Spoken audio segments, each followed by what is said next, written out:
Hello again guys, you're watching Nino's product reviews, and I would like to tell you in advance that in this review I will not be explaining how to set up the camera.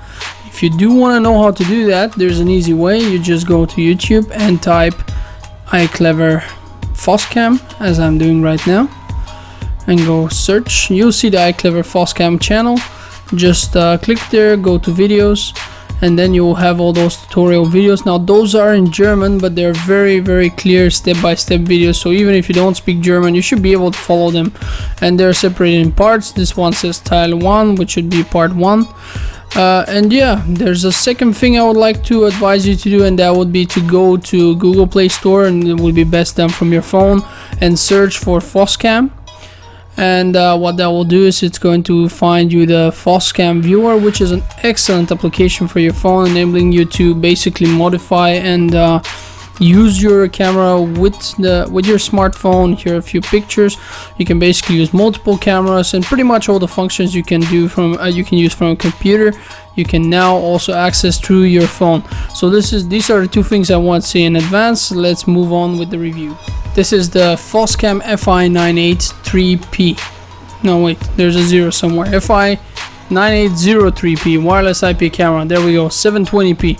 The beauty of this camera is that it can be outside, it won't be damaged by water, so that's a great thing, you know. It's an outdoor camera. You can see the features here on the box again, explained on each side. We have some descriptions on the back as well. Stuff like where you can download the application to actually look through your phone and see what the camera sees. And yeah, that's pretty much what the box says. So let's pop this puppy open and see what's inside. I'm already excited about this camera because unlike the other ones which are indoor, this one actually can be placed outside. So as you can see already, we have the standard quick installation guide in English and driver's CD. Now you shouldn't use the CD, as I say every time. Oh, here's the warranty card, by the way. There's one with every Foscam. You shouldn't take the driver's CD. You should download them from the internet, as always, to get the best drivers.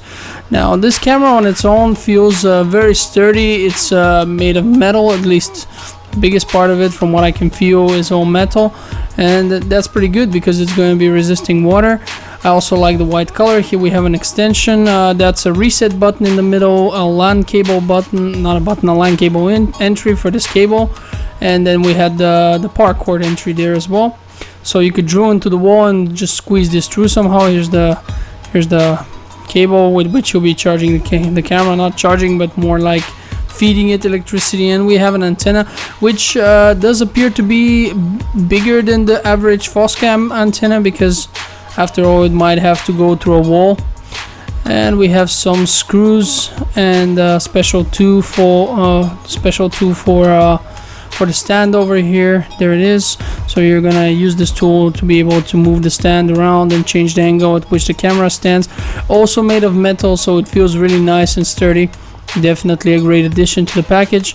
And yeah, that's pretty much what's inside. Let me just see how that would connect. There we go. I would just put everything together and move on with the review, I'd say. As you can see in this video, I am recording here at 720p during the night, so the night vision's on, and you can still see pretty clearly what's going on outside. So if there were someone right now coming towards my house trying to cause some damage to my property or anything like that, you know, I would be able to see it. And if I had set up, for example, the motion detection, it would automatically record every kind of movement outside. That's the mirror vision, by the way. It's a feature over there. I don't see point to it, but you know, I just mentioned it. So anyway, you know, if there was the motion detection, you could, for example, make it email you, and your phone would buzz and wake you up. You would take a look at the snapshot, see there's someone out there, and check your camera. So that's the main feature that I want to mention here, and we're gonna move on with the review.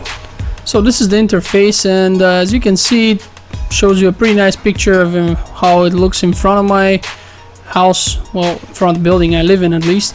And if you watch my other videos, you'll notice that on the left we're missing quite a few buttons. Obviously this camera cannot pan and tilt, so we have color adjustment, which is pretty useful. You can play with that, pretty much make the picture black and white, play with the color saturation, brightness, etc. There's there's a lot of these settings. You can modify them quite a bit to adjust it to the setting and to the light conditions that you have outside. So that's pretty useful. And of course you have the option to set up the night vision. You have the outdoor mode as well as the 60 Hz and the 50 Hz. Now if you were to switch to 50 or 60, you would see that it's possible to recognize what's going on outside, but this enables the camera to be used as an indoor camera as well, theoretically, although for that I would go with another Foscam, not this particular model. Now other than that, if we go into the settings, we're going to notice that it looks very similar to how the cameras usually do. Has a, let's see, the video settings, those are the most interesting for me. 720p as we mentioned before. We have different stream types though. You can connect to all these stream types, and you can set them up to different resolutions, different settings, so that you can easily and quickly access them. For example, if you have your phone over a slower connection, you might not want a 720p, instead you would want a weaker stream. We have a privacy zone setting on this camera, which is good. Now imagine my neighbors over there and I don't want to see them. The neighbor's wife likes to lie down naked in front of the pool, so we want to make that invisible to me because my girlfriend will not approve. And if we look now, there we go. I cannot no longer see the neighbor's naked wife sunbathing over there, if there was one, which there isn't in this picture. But you know, we're all being hypothetical here. So let's move on. Let's move on with this one. I'm gonna disable privacy zone. Obviously that's not an issue with me right now. We do have snapshot settings, so it can actually take pictures as well. Snapshots, can upload them to an FTP server. We also have the night vision setting, where you can basically schedule when the night vision should be turned on, but right now I'm gonna leave it to automatic because it doesn't really need to be manual. Let's go back and see what we have here. The lens distortion. Now that's a pretty cool setting, but it will only work based on different light conditions, so you gotta test it out. I've left it on medium. I'll just show you how it is when I set it to high. You'll notice there's basically no difference for me right now. At least I can tell it with my eyes. Not much changing here, but under certain light conditions this will really help you increase the quality of the video, so you might want to change this. Then of course we have the motion detection in its most classic form.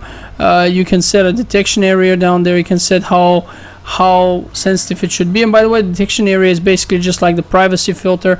It's the same stuff, only it reacts only if people within that area are moving. Here you can set a time of motion detection, so the camera won't scream every time it sees someone unless you tell it that it should do that within this time. And that's pretty much it. So it's a pretty standard security camera with the functionality of an outdoor camera. It can resist water. You have a lot of color settings here, as I said.